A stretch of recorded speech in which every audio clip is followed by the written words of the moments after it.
Bonjour à tous et bienvenue pour ce webinaire sur la HOG, pardon, sur le réseau, désolé. Donc on va parler un petit peu sur le réseau en général, comment connecter rapidement plusieurs éléments sur un réseau, et on va le voir au travers de la HOG évidemment, comme je viens de le dire, et de l'EOS aussi. Donc tout de suite on va passer sur le PowerPoint. Hop, voilà. Donc comment on va connecter plusieurs éléments sur un réseau? Alors, ce qu'on va voir ensemble là pendant 30 minutes environ. Ah, je suis désolé, en plus de ça, j'ai oublié de me présenter. Moi, c'est Alexis Vanneberg, je suis Field Service Engineer chez ETC et on va être parti pour à peu près 30 minutes de webinaire ensemble. Donc, comment on va relier deux consoles et un node chez nous pour pouvoir le faire? On va voir comment on va passer du DMX dans le réseau, quel matériel on va utiliser, quelles vont être nos limites. On va aussi évidemment voir qu'est-ce que c'est une adresse MAC, une IP, le sous-masque, et enfin, comment on peut sécuriser notre réseau Wi-Fi si on décide de l'utiliser, par exemple pour avoir une connexion avec par exemple un téléphone ou quoi. Alors, n'hésitez pas non plus si vous avez des questions techniques à laisser des messages sur le Facebook. Il y a plusieurs personnes de chez ETC qui pourront y répondre.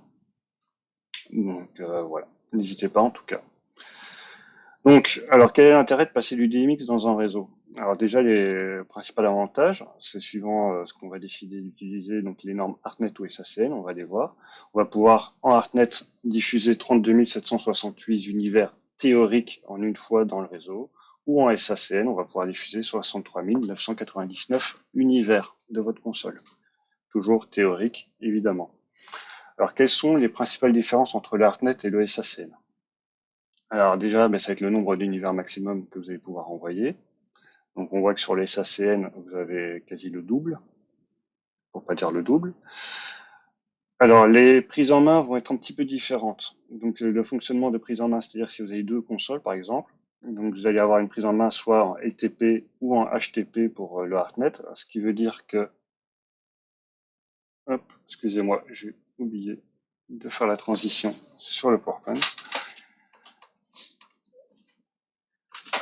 Donc deux prises en main différentes. Il y a le LTP et le HTP pour le ARTNET. Donc le LTP, c'est-à-dire que ça va être la dernière valeur, enfin ça va être la dernière valeur envoyée par une console qui va être prise au-dessus. Donc par exemple, si vous avez une lumière à 50%, si la deuxième console envoie 51%, c'est la dernière valeur qui sera prise. Si la deuxième console envoie 49%, votre lumière va passer à 49%. En HTP, ce sera entre les deux consoles celle qui envoie le plus gros niveau sur votre lumière. Si vous avez une lumière à 50% qui est envoyée par la première console, la deuxième console va envoyer en deuxième niveau, 53, 54, 55, au-dessus de 50%, automatiquement, c'est la deuxième console qui va reprendre. Par contre, quand elle va baisser le niveau, comme la première est à 50%, la lumière restera à 50% sur le niveau. En SACN, c'est pas la même chose. On va parler d'ordre de priorité entre les deux consoles, donc qui sont définis de 0 à 200. Vous les mettez directement dans les paramètres de votre console. Donc, en général, chez EOS, on a décidé, enfin, chez ETC, on a décidé que les consoles étaient de base à 100, qui est le milieu.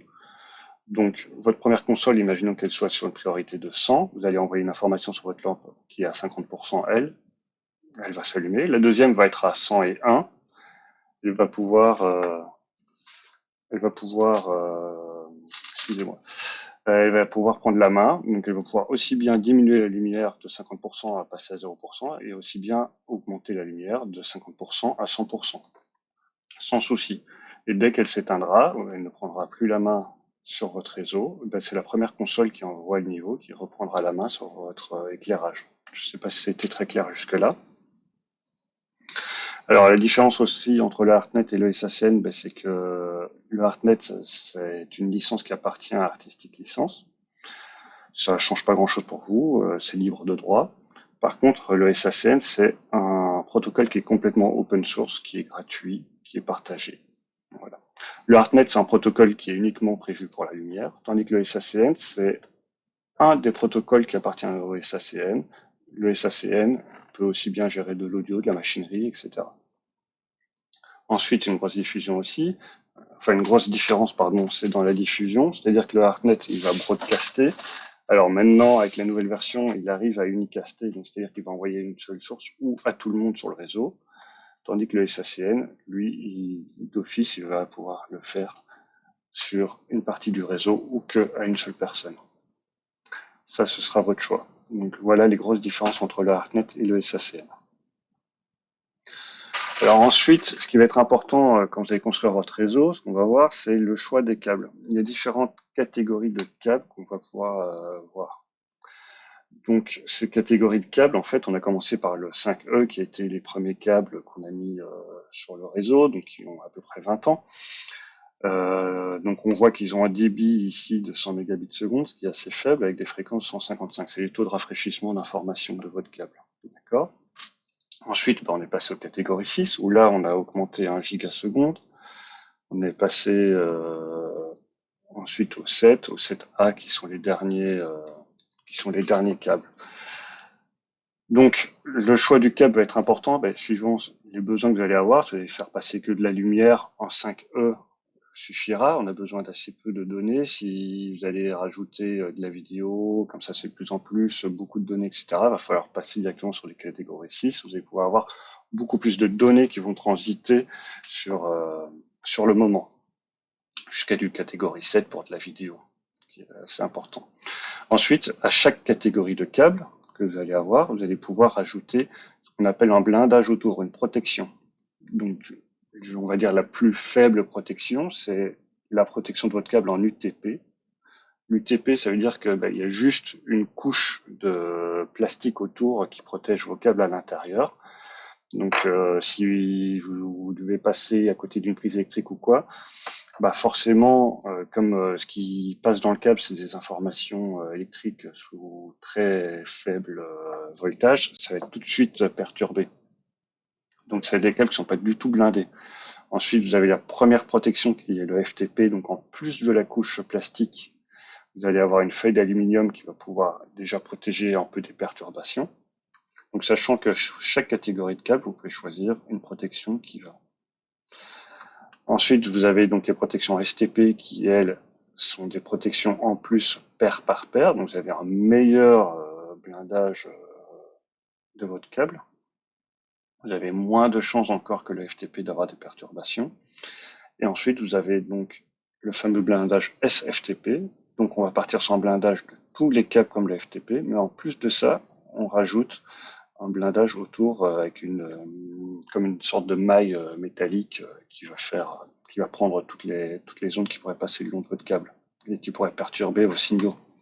Et enfin, la Rolls-Royce de la protection, c'est le SSTP, où là, on va protéger chaque paire de câbles, une protection blindée autour, et enfin la couche extérieure en plastique.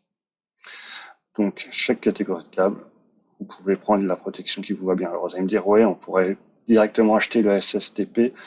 C'est des câbles qui coûtent forcément beaucoup plus cher, à moins de passer à travers des zones qui sont très, à travers des armoires électriques, etc. Et encore, je vous conseillerais pas, même avec du SSTP, de le faire. Ça vaut pas la peine d'acheter du blindage aussi fort, hein. Le SFTP suffit largement, voire du STP peut suffire pour vos câbles aussi. Alors maintenant, on va voir ce que c'est qu'une adresse MAC. Donc, il faut savoir que sur vos ordinateurs, dès que vous avez, enfin, ordinateur, téléphone, quoi que ce soit, dès que vous avez une carte réseau, donc Wi-Fi ou autre, ou 4G, par exemple, sur vos téléphones, vous avez de la 4G aussi, il y a une adresse MAC qui est une adresse qui est, directement incrustée dans cette carte réseau. C'est-à-dire que le constructeur de carte réseau, quel qu'il soit, il suit une norme et il va donner cette adresse MAC. Si on compare à une voiture, ce sera un petit peu le numéro de châssis de votre voiture. Donc vous pouvez pas changer votre numéro de châssis de voiture, vous pouvez pas changer votre adresse MAC. Elle est propre à votre carte réseau que vous utilisez. Cette adresse MAC, elle n'est pas changeable. Alors vous allez me dire, ouais, sur ma voiture, je peux toujours changer le numéro de châssis si je connais les bonnes personnes. Une adresse MAC aussi, évidemment, vous pouvez le faire, mais c'est très compliqué. Et il faut connaître les bonnes personnes pour pouvoir le faire. Donc de base, on va dire que l'adresse MAC, c'est toujours pareil, quel que soit votre ordinateur ou quoi que ce soit, vous avez une adresse MAC qui est propre à vous, qui est la seule au monde, et voilà. Donc tous les constructeurs suivent des normes, etc., pour vous donner l'adresse MAC, pour être sûr que personne d'autre n'ait la même adresse MAC que vous. C'est comme ça. C'est ce qui va vous permettre, quand vous allez connecter votre ordinateur à votre réseau, de pouvoir commencer à parler. Imaginons que moi, voilà, mon adresse MAC, elle est ici en gris, 60 F2, 62, etc. Si je veux me connecter à une box Internet chez moi, par exemple, ben, la première information que ma box Internet va faire quand mon ordinateur va se connecter dessus, il va demander l'adresse MAC. Cette adresse MAC va permettre de savoir pour la box à qui il parle, avec le premier dialogue, et ensuite, ça va permettre de pouvoir donner les autres informations telles que les adresses IP, etc.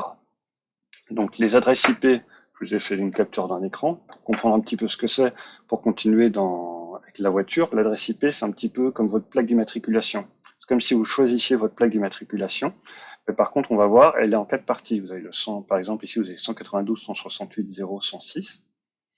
C'est un choix qui a été fait. En général, toutes les box de maison sont dans ces adresses-là, 192, 168, 1 quelque chose. Donc c'est énorme, on va voir pourquoi c'est dans ces normes-là. Mais on pourrait imaginer que votre plaque d'immatriculation qui vous permet de vous diriger, qui va vous switcher sur les routes, eh ben, chaque partie va être, par exemple, on va prendre la première partie, ça va vous donner sur quel continent vous allez pouvoir rouler, Afrique, Europe, etc. Ensuite, la deuxième partie, on peut imaginer que ce sera votre ville, votre région dans laquelle elle vous permet de rouler, cette plaque. Et ensuite, la troisième partie va être la ville, donc on va restreindre de plus en plus. Et enfin, la dernière partie sera votre rue ou votre commune exacte, votre arrondissement par exemple, qui va vous permettre de circuler. Avec donc cette fameuse adresse IP qui est un peu la plaque d'immatriculation de votre voiture qui va vous permettre de rouler sur ce réseau, vous avez le masque de sous-réseau. Alors, masque de sous-réseau, pourquoi? C'est comme si c'était un gendarme, on va dire, c'est comme si c'était la gendarmerie du réseau qui est là, qui va vous autoriser ou pas à rouler. Qui va vous autoriser, par exemple, quand vous êtes à 255, on va vous refuser de changer de pays. Donc, ça va de 0 à 255. Plus on diminue, plus on va ouvrir d'adresses possibles de circulation. Plus on va diminuer le chiffre qui est là, donc le 255, plus on va aller vers 0, plus on va autoriser que vous circuliez dans un nombre de rues élevé, dans un nombre de villes élevé, dans un nombre de pays élevé, dans un nombre de continents élevés. Donc quand vous êtes à 0, vous avez le droit de voyager dans la plage de 0 à 255 d'adresses IP. Bon, sachant qu'il y a des adresses qu'on ne pourra pas utiliser, qui seront la 255 et la 0, mais ça, c'est pas grave, vous n'avez pas besoin de savoir pour le moment. On retiendra qu'entre 1 et 254, vous allez pouvoir naviguer. Donc, le masque de sous-réseau, c'est ce fameux gendarme qui va autoriser ou pas votre ordinateur à voyager, à changer de ville, de pays, de rue, etc. C'est à ça que sert le masque. Il va masquer une partie du réseau pour vous empêcher de changer d'autres. Ensuite, on a la passerelle. Alors là, je vais passer assez vite dessus. Sachez que la passerelle, comme son nom l'indique, ça va vous permettre de savoir comment changer de réseau. Par exemple, avoir accès à Internet. Alors, quand vous êtes sur des réseaux de type d'éclairage, etc., je vous conseille vraiment d'utiliser une passerelle, de connecter vos consoles à Internet. Même pour faire des mises à jour, je vous conseillerais toujours de passer par une clé USB. Pourquoi? Parce que si vous autorisez l'accès à Internet, bah forcément, si votre console peut aller vers Internet, Internet peut aller vers votre console, et Dieu sait tous les problèmes qu'on peut avoir par Internet. Donc la passerelle, en gros, c'est pour dire, vous allez mettre l'adresse IP, par exemple, si vous êtes à la maison de votre box, pour dire à votre console, même si je vous conseille vraiment pas de le faire, de votre console ou autre, voilà l'adresse à laquelle tu dois communiquer pour pouvoir avoir un accès sur l'extérieur. Par exemple, ici, on peut imaginer que notre box internet à la maison, c'est 192.168.0.1. Et ben, on saura que votre ordinateur ou votre console sait que quand elle va communiquer sur cette adresse-là, elle a un accès sur l'extérieur sur Internet. Alors, il faut savoir que chez ETC, là, je vous ai mis en copie un petit tableau que vous pouvez retrouver à l'adresse que je vous ai retapé ici en dessous, donc sur notre site Internet, qui vous permet de connaître un petit peu toutes les adresses IP que l'on donne automatiquement à nos consoles quand elles sortent d'usine. C'est-à-dire que de base, chez ETC, donc si vous prenez par exemple, si vous achetez une EOS TI, quand vous allez la recevoir, elle aura cette adresse IP-là de base dedans. Alors pourquoi on met cette adresse IP-là de base? Eh ben, tout simplement, c'est que pour que quand vous receviez la console, vous puissiez la brancher directement et pouvoir jouer avec. Par contre, si vous achetez 2 ou 3 consoles, évidemment, elles auront toutes la même adresse IP. Donc là, c'est à vous de nous prévenir, de nous demander, et nous, on pourra changer les adresses pour qu'elles ne soient pas les mêmes, qu'elles soient une à la suite de l'autre. Et comme ça vous permettra de, quand vous arrivez, de connecter directement sur votre réseau et de pouvoir jouer avec vos consoles. Donc ça, c'est fait d'usine. C'est quand vous les achetez, vous les recevez comme ça. Donc vous pouvez voir, même les color sources ont une adresse IP qui leur sont propres. C'est vraiment pour que vous puissiez faire du plug and play assez facilement. Alors, quelles sont les limites de tout ça? Eh ben, les limites, elles se situent sur le type de réseau que vous allez déployer. Donc, dans notre cas, dans le monde du spectacle, les normes font qu'on utilise des classes d'adresses de type A, qu'on va voir juste après. Alors pourquoi? C'est parce que on peut avoir besoin de connecter beaucoup de choses, et vous allez voir qu'on va avoir besoin de connecter de plus en plus de choses sur notre réseau. Donc on va avoir besoin de connecter un nombre important d'ordinateurs en même temps sur notre réseau. Donc les deux grandes classes d'adresses IP qu'on utilise dans le réseau, que vous avez certainement déjà dû entendre pour le monde du spectacle, c'est les adresses qui commencent par 2. Donc vous allez avoir un 2 point quelque chose, quelque chose, quelque chose, ou un 10 point quelque chose, quelque chose, quelque chose. Voilà. Donc voilà pourquoi on utilise ça. Donc vous allez voir, donc la classe d'adresse en A, dite A, donc elle va de 1.000 à 126.000. On peut créer 126 réseaux à l'intérieur qui sont différents. Donc on va pouvoir faire communiquer des ordinateurs ensemble en utilisant les mêmes plages d'adresse de classe A. On va pouvoir en créer 126 différents comme ça, en modulant chaque fois .0, quelque chose, quelque chose.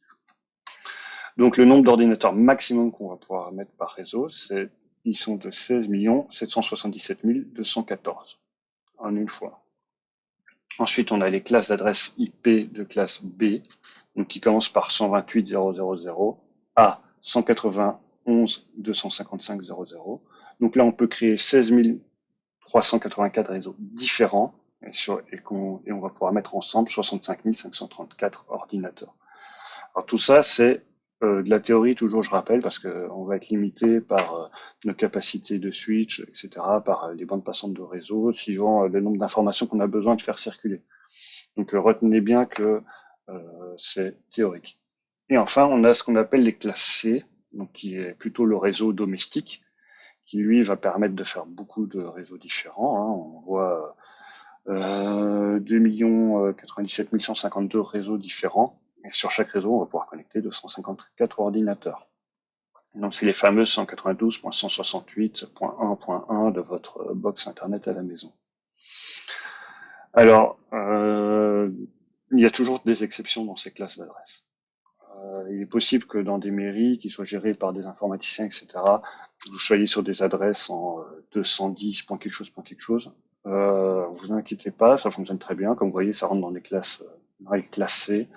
C'est juste par des facilités de gestion pour les informaticiens. Mais ils seront toujours limités à 254 appareils par réseau.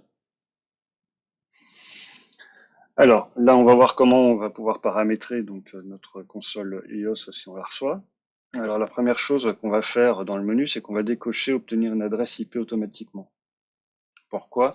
Parce que il arrive qu'il y ait des switches qu'on configure qui vont permettre de donner une adresse IP.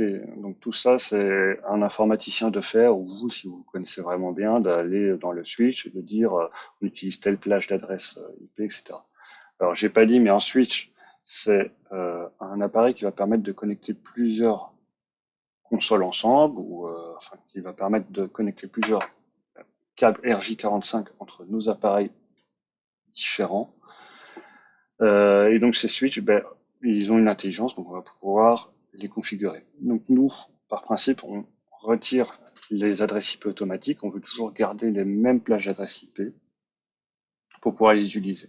Donc on retrouve notre fameux masque de sous-réseau, qui lui va nous dire que on veut rester à travailler sur le continent numéro 10, dans le pays 101, et ensuite ici on voit que c'est ouvert, donc on va pouvoir parler à toutes les personnes qui se trouvent entre 0 et 255 dans les chiffres suivants.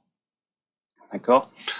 Alors à nouveau, cette console, on ne la connecte pas à Internet, donc on lui dit que par défaut, notre passerelle bah, c'est notre propre adresse, comme ça évite qu'elle veuille communiquer avec l'extérieur.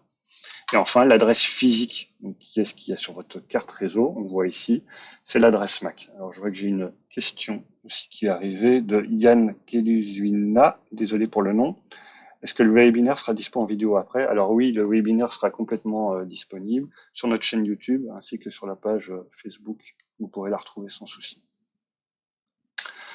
Ensuite, il y a un deuxième il y a un deuxième petit bouton ici qui est le requis. Alors le requis, c'est une option qu'on a dû rajouter parce que quand les consoles démarrent, en général, si le switch est éteint, il va mettre un petit temps à démarrer. C'est le temps que l'électronique va se mettre en place, etc.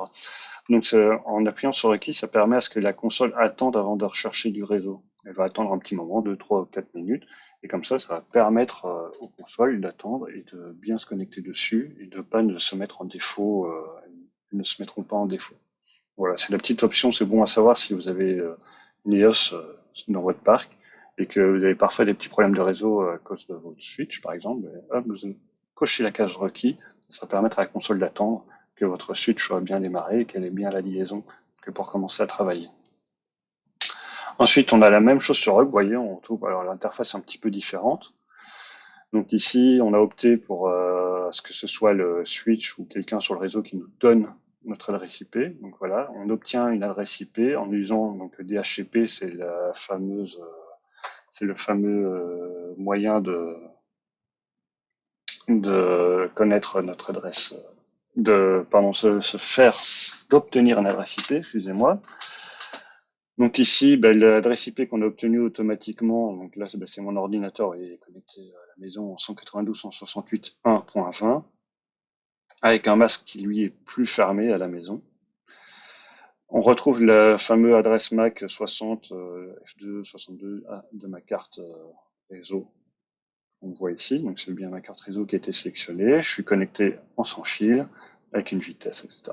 Donc sur OG, si vous vouliez changer votre adresse IP, donc vous allez dans le contrôle panel, setup control panel, et là, soit vous utilisez votre propre adresse IP ou une adresse IP par défaut, ou alors vous voulez la recevoir. Alors on a une question de Christophe Bourria. Où se trouve l'adresse MAC? Alors l'adresse MAC, il y a deux possibilités. Il y a la barre, c'est-à-dire que vous allez démonter votre téléphone, votre ordinateur, et c'est gravé sur votre carte réseau si vous arrivez à la trouver. Sinon, le plus simple, c'est d'aller, si vous êtes sous Windows, c'est dans les paramètres de votre carte réseau directement. Vous faites propriété. Et alors, si vous êtes connecté en IPv4, vous cliquez dessus, propriété, de nouveau. Et là, vous allez pouvoir obtenir, donc vous allez arriver sur, vous allez arriver sur ce tableau-là, une propriété de connexion à votre réseau local. Vous cliquez sur votre adresse propriété de protocole V4. Et ici, vous arrivez directement sur cette page-là qui ne va pas vous permettre de l'avoir là. Sur Windows, non. Alors, c'est pas par là que vous allez pouvoir avoir votre adresse MAC. En même temps, votre adresse MAC, vous en avez assez peu besoin, vous. C'est votre ordinateur qui va gérer votre adresse MAC. Pour la changer, vous devez la retrouver dans vos connexions ou sinon dans vos propriétés Windows aussi. Vous devez la retrouver. Si vous cliquez sur votre carte réseau, il devrait vous l'afficher. Vous faites propriété, il va vous afficher toutes les coordonnées de votre carte. C'est-à-dire l'adresse IP, les vitesses, etc. Enfin, vous allez avoir plein de données qui vont pas forcément vous servir. Vous aurez l'adresse MAC qui va arriver dessus.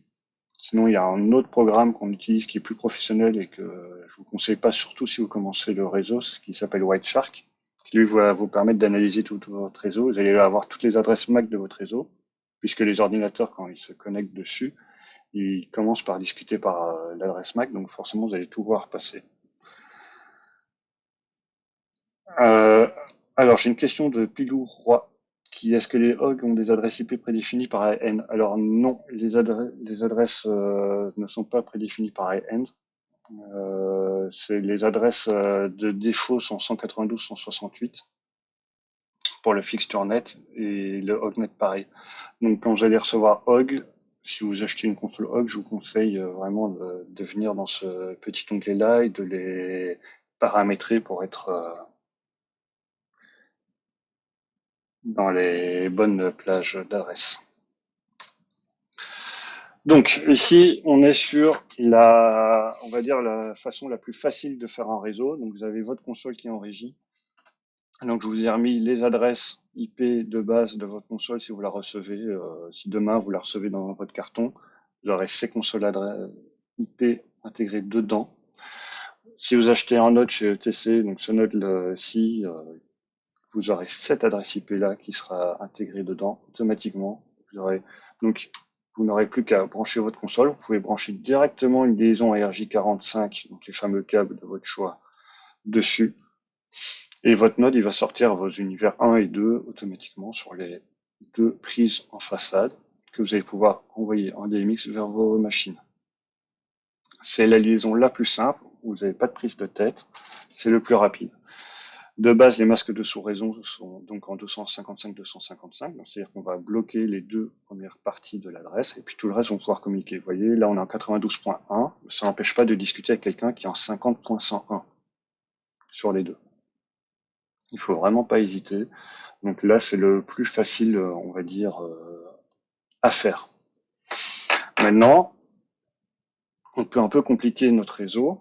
On a envie de, donc là, on a toujours notre console de régie. Alors vous allez voir que j'ai changé toutes les adresses IP.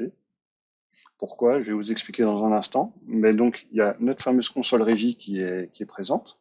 Vous avez un contrôleur de salle, par exemple un EcoTouch, pour pouvoir contrôler vos lumières, allumer les blinders, etc. Il y a une deuxième console de scène que vous avez décidé. Ça peut être un ordinateur aussi qui fait office de backup. Toujours votre fameux node. Au milieu, pour connecter tout le monde, parce que forcément, on a plus qu'un câble. Maintenant, j'ai dû rajouter mon switch qui est configurable. Il a sa propre adresse IP. Et enfin, donc le fameux node qui sort de DMX.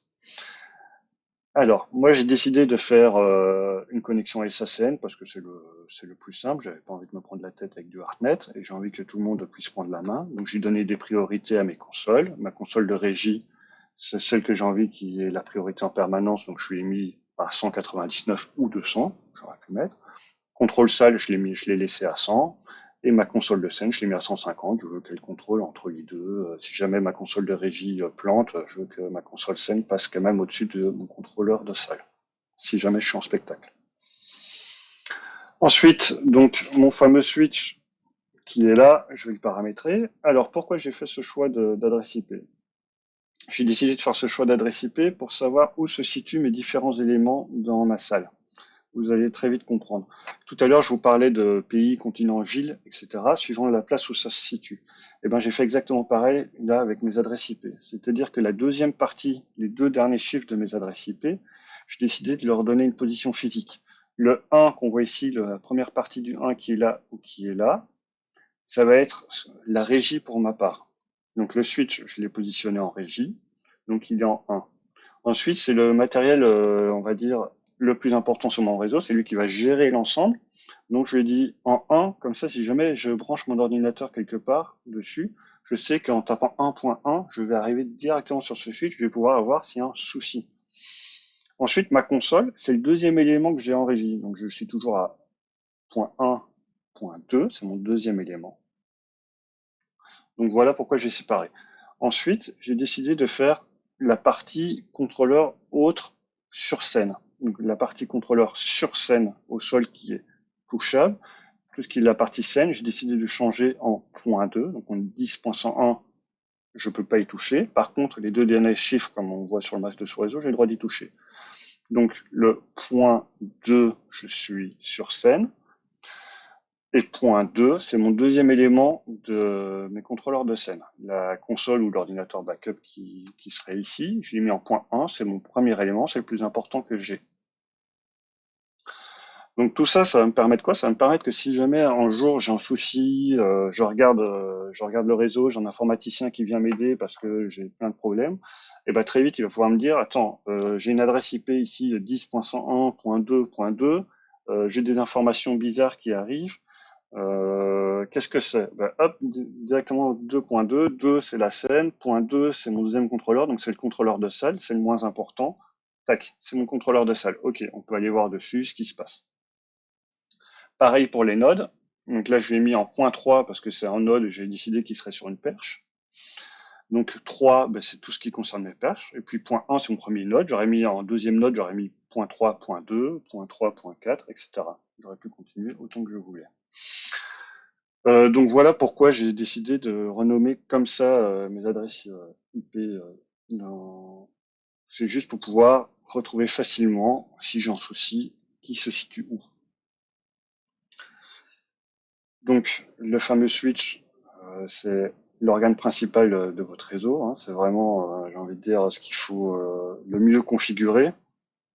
Donc c'est ici on travaille en adresse fixe, vous avez vu, mais il y avait l'option de pouvoir mettre les adresses automatiquement. Donc le fameux DHCP, ce sera au niveau de votre switch qu'il faudra le faire. Donc ce qui va se passer, c'est que la première console qui va se connecter, ben, suivant comment vous avez configuré votre switch, vous lui direz par exemple de travailler dans ces plages adresses-là, et ben si votre console régie la première à s'allumer, automatiquement elle prendra cette adresse-ci. Si votre contrôleur salle est le premier à s'allumer, par contre il prendra cette adresse-là. Donc ça vous permet plus de savoir qui fait quoi dans votre réseau. Donc ça risque de compliquer. C'est pour ça que c'est important de bien savoir ce que vous faites. Alors ce qu'il y a aussi, et ce qu'on va voir pour sécuriser votre réseau, c'est utiliser les adresses MAC. Alors pourquoi utiliser des adresses MAC? C'est-à-dire que votre switch, il va enregistrer toutes les adresses MAC qui se connectent. Et vous pouvez dire à votre switch, ne travaillez qu'avec les adresses MAC, donc qui sont propres à vos consoles, qu'on ne peut pas changer, de vos nodes. Comme ça, si jamais quelqu'un venait à se connecter par Wi-Fi, par câble sur votre réseau, quoi que ce soit, il ne pourrait pas accéder à votre réseau. Votre switch le basculerait automatiquement. Il serait d'office, il ne pourrait d'office pas travailler sur votre réseau, puisque votre switch, il va avoir une adresse MAC qui va se connecter dessus qu'il ne connaît pas, et il va automatiquement dire, bah, avec toi, je ne travaille pas. Hop, je veux pas savoir qui tu es, je ne te laisse pas accéder au réseau. Donc c'est pour ça que je vous ai parlé des adresses MAC au début, c'est assez important à savoir. C'est quand on est sur un réseau qui est fermé ou vous faites très peu d'accueil, etc., ça peut être vraiment bien de pouvoir protéger votre réseau en faisant par adresse MAC. Après, la deuxième solution pour le protéger, c'est d'utiliser des masques de sous-réseau, comme on a vu ici, en les diminuant. C'est-à-dire que ici, on va mettre par exemple 255 sur le deuxième, qui va limiter, on va plus travailler que avec la ville en 1, ou avec cette partie d'adresse IP en 1. Et le dernier ici, la dernière partie de votre masque de sous-réseau, vous allez l'ouvrir du nombre de connexions que vous voulez mettre dessus. Donc, par exemple, à la place de mettre 255 qui le fermerait complètement, vous allez mettre 252 pour avoir deux possibilités de connecter des appareils, 251 pour en avoir 3, 250 pour en avoir 4, etc., etc. Alors, il y a un décalage de 1, c'est parce qu'il y a une adresse qui est protégée sur les adresses IP, qui est l'adresse de broadcast, qui est en point 255. L'adresse de broadcast sert à parler. Quand vous avez branché votre fameuse console qui va envoyer, ou votre ordinateur sur votre réseau qui va envoyer votre adresse MAC, elle va l'envoyer par l'adresse 255. Elle va parler à tout le monde sur le réseau pour savoir à qui s'adresser et à qui peut lui donner une adresse si jamais, ou par qui elle doit passer pour communiquer avec les autres personnes.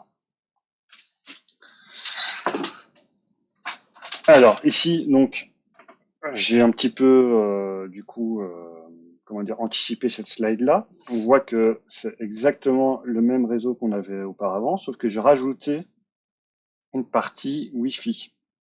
C'est-à-dire que sur mon switch, j'ai connecté une petite antenne Wi-Fi, en routeur Wi-Fi, qui va me permettre de connecter mon téléphone pour pouvoir prendre la main, pour envoyer du SACN par exemple sur mon node, pour pouvoir faire des tests manuellement, ou pouvoir me connecter à des gradateurs qui seraient sur mon réseau, par exemple. Donc, ce que j'ai fait ici, c'est une protection par adresse MAC, c'est-à-dire que même votre téléphone a une adresse MAC, pardon, puisqu'il se connecte, il a une carte réseau dessus, donc forcément, il se connecte. Comme votre smartphone a une adresse MAC également quand il se connecte en 4G, c'est juste que ça va être votre opérateur qui va la recevoir, mais le principe reste exactement le même. Donc cette fameuse adresse. Donc là, j'ai décidé de protéger mon réseau par adresse MAC. J'aurais pu le protéger aussi en changeant le masque de sous-réseau sur mon réseau Wi-Fi. Si j'avais complètement fermé mon masque, j'aurais fait 255, 255, 255.254 et je n'aurais autorisé ici qu'une seule adresse à se connecter dessus. C'est une possibilité aussi de protection. Vous pouvez protéger votre réseau de deux façons différentes. on est arrivé sur la dernière slide, pardon. Du coup, j'avais une question hier de quelqu'un qui me disait sur le Facebook, tiens, comment est-ce qu'on pourrait faire? On aimerait mettre une fibre chez nous pour utiliser, pour envoyer du réseau aussi bien son, lumière, vidéo en même temps. Ça nous ferait une fibre pour envoyer tout le monde. Alors c'est complètement possible. Donc si vous voulez faire une liaison fibrée entre votre régie et le plateau, c'est possible d'envoyer plusieurs personnes. Plusieurs, pardon, pas personnes, mais plusieurs protocoles différents, donc que ce soit du réseau audio avec du Dante, du réseau ArtNet pour de la lumière ou SACN, ou du réseau vidéo brut. Ce qui va être important à étudier, c'est le type de fibre que vous allez avoir. Et ensuite, ça va être au niveau de votre switch. C'est toujours de la configuration au niveau de votre switch. Donc là, à nouveau, deux façons de travailler. Soit vous allez utiliser des adresses IP qui vont être différentes. Donc on pourrait imaginer que vous gardez ce masque de sous-réseau en 255.255.0.0. On peut imaginer que, par exemple, la lumière va être en 10.101, quelque chose, que le son va être en 10.102. Du coup, vous allez toute la partie 102 ne pourra pas parler à la partie 101. Et puis le réseau vidéo en 103. Ça, c'est la première possibilité de le faire. Alors, c'est pas celle que je vous conseille de faire. Pourquoi? Parce que toutes vos consoles et tous vos réseaux vont discuter entre eux pour savoir, tiens, ça c'est un message qui vient pour toi. Non, t'es pas sur le même masque, etc. que moi. Donc, ce que vont passer vos consoles et vos appareils, ce qu'ils vont passer leur temps à faire, c'est rejeter les messages qu'ils vont recevoir. Ils vont dire non, ça c'est pas pour moi. Donc, vous allez charger votre ordinateur, votre carte réseau pour rien, qui va sans cesse rejeter les informations qu'il va recevoir. Le mieux dans ces cas-là, quand on passe par une seule fibre pour tout le monde, c'est de faire à l'intérieur du switch ce qu'on appelle des VLAN. Donc les VLAN, c'est pour des virtuels, c'est des ports virtuels si vous voulez. C'est-à-dire que dans le même câble, vous allez faire passer plusieurs réseaux qui vont être séparés. C'est le switch qui va faire le travail de dire tout ce que je reçois qui est branché sur le premier port, imaginons que ici, sur mon switch, sur le premier port, j'ai décidé que ce soit de la lumière, le deuxième de l'audio, le troisième de la vidéo. Bah, le switch, on va lui dire tout ce qui est branché sur ton port, c'est de la lumière. C'est le VLAN 1. Et ben, le switch, qu'est-ce qu'il va faire? Il va prendre les informations qui arrivent sur ce port, il va rajouter une capsule sur le message qu'il reçoit. C'est comme si une capsule de médicament et de message sur le médicament qui était dedans. Et ben, il va rajouter une capsule dessus qui va dire ça c'est que pour c'est que pour la lumière. Et il va envoyer le message à l'autre switch qui va être sur le plateau, par exemple. L'autre switch, il va recevoir le message. Il va lire que le haut qui est encrypté. Il va faire ah ok ça c'est que pour de la lumière. Hop, je renvoie sur le port, par exemple 1, si c'est le même port, je le renvoie sur le port 1 pour qu'il communique là-dessus. Il va recevoir une deuxième capsule qui va peut-être être vidéo ou audio. Il va dire, ah, ça c'est de l'audio, c'est le port 2. Hop, je renvoie sur le port 2. Donc c'est pour ça qu'il faut bien choisir vos switches suivant les configurations que vous voulez avoir dans votre salle et ce que vous allez avoir besoin d'utiliser. Voilà, je ne sais pas s'il y a d'autres questions, n'hésitez pas à m'en parler. Je ne sais pas s'il y a des choses qui n'ont pas été, je lis les questions vite fait. Oui, alors Eric disait sur les hogs, pour arriver directement dans les configurations d'IP, vous pouvez taper dans votre barre en dessous ipconfig/all. Ça vous permet aussi effectivement de pouvoir directement rentrer dans ces configurations-là, pour pouvoir rentrer votre adresse IP qui correspondra à votre console. Alors Vincent, Joseph qui me demande si on peut utiliser des switches non configurables. Alors, vous pouvez utiliser des switches non configurables dans ces parties-là. Ça veut dire qu'il va falloir que vous demandiez à votre console de faire serveur DHCP. Donc pour pouvoir, non pas forcément serveur, mais oui, alors en soi vous pouvez les utiliser de façon non configurable. Par contre, si vous faites des réseaux partagés, etc., ou s'il y a d'autres personnes qui sont amenées à se connecter dessus, ça peut amener des problèmes puisque forcément vous ouvrez un petit peu les portes. Ce qui est bien dans les switches configurables, c'est que vous allez pouvoir dire je restreins les accès, etc.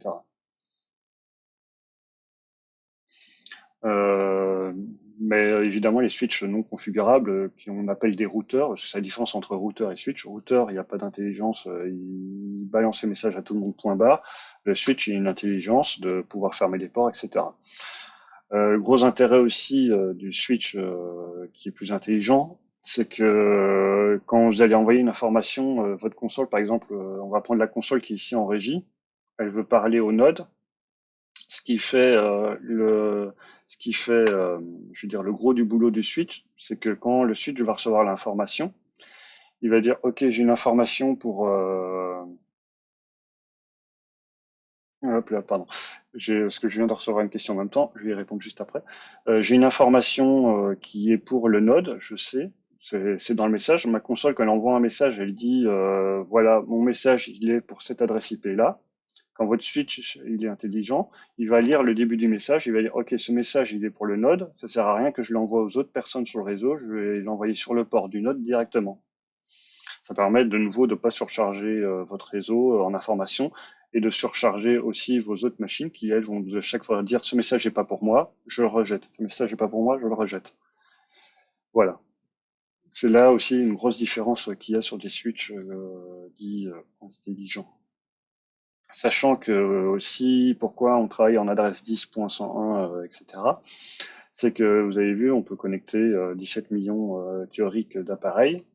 Les derniers automatiques qui sortent à l'heure actuelle, vous pouvez les connecter directement sur votre réseau. Vous leur rentrez des adresses IP, vous pouvez les connecter directement. Donc c'est important de pouvoir en connecter beaucoup en même temps et de pouvoir évidemment avoir la place nécessaire.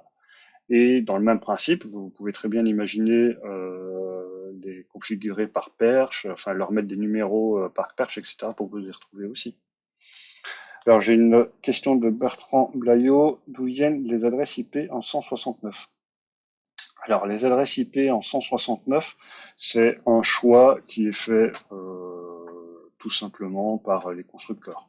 C'est-à-dire que ils ont des plages d'adresses IP qui leur sont dédiées. Ils savent qu'ils peuvent utiliser alors il faudrait reprendre le tableau du début, mais en 169 pour moi c'est une classe B. Donc ils savent qu'ils peuvent utiliser de telle adresse à telle adresse. Et ben ils ont décidé de commencer par 169. Il y a vraiment aucune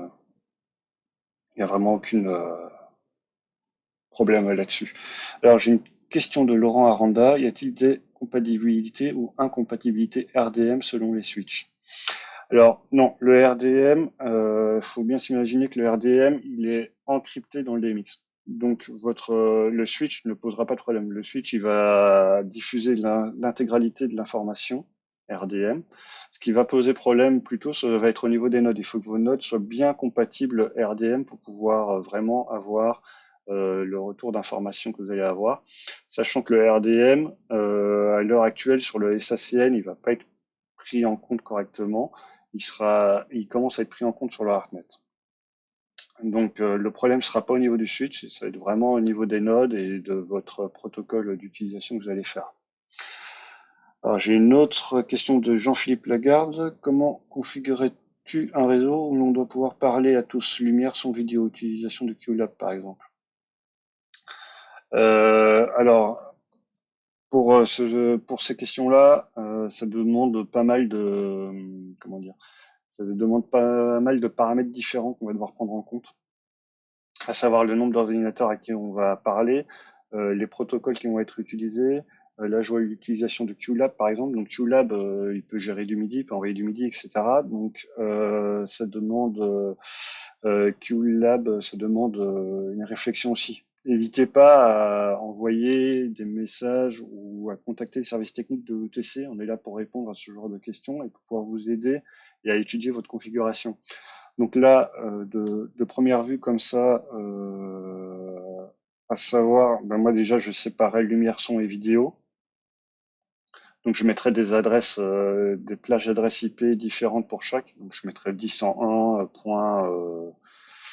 point quelque chose, et je ferai une manipulation qu'on appelle de broadcast sur le masque de sous-réseau pour pouvoir passer au-dessus, de pouvoir discuter avec tout le monde que pour le QLab.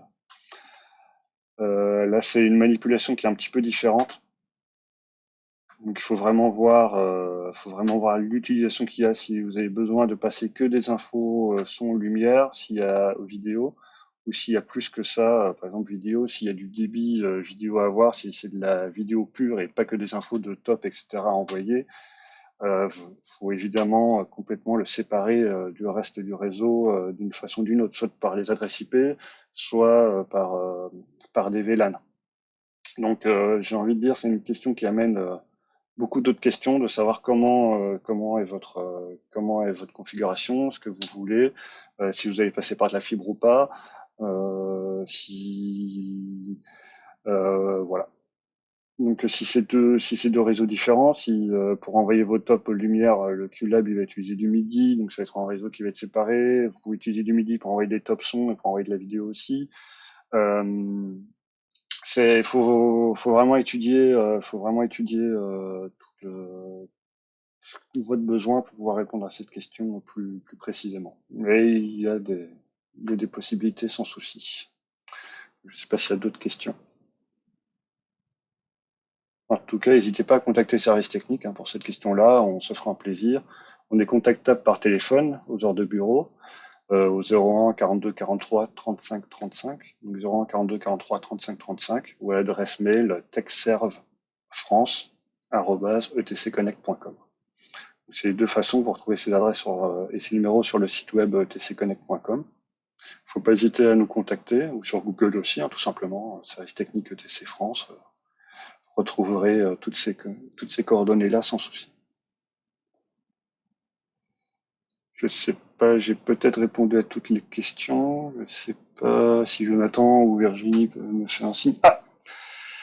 Alors, Bertrand Blaillot, combien d'adresses IP peut gérer l'EOS? Alors, l'EOS peut gérer deux réseaux en même temps. Elle a deux cartes réseau en même temps. Donc, elle peut gérer deux adresses IP en même temps. Après, pour tout ce qui est sur le réseau, les adresses IP en elles-mêmes, c'est pas l'IOS qui va les gérer, c'est votre réseau. C'est chaque console utilise le réseau. Voilà. D'ailleurs, petite info pour mes collègues, je reçois deux ou trois fois les mêmes messages de suite. Donc, je sais pas si c'est un copier-coller qui se fait plusieurs fois. Mais donc, elle peut gérer deux réseaux différents en même temps avec deux protocoles différents sans souci. Donc voilà. Bon, ben, je vous remercie en tout cas pour avoir suivi. Le prochain webinaire, il est vendredi. Ce sera le grand retour de Pilou. Et je vous souhaite en tout cas une bonne journée. Au revoir.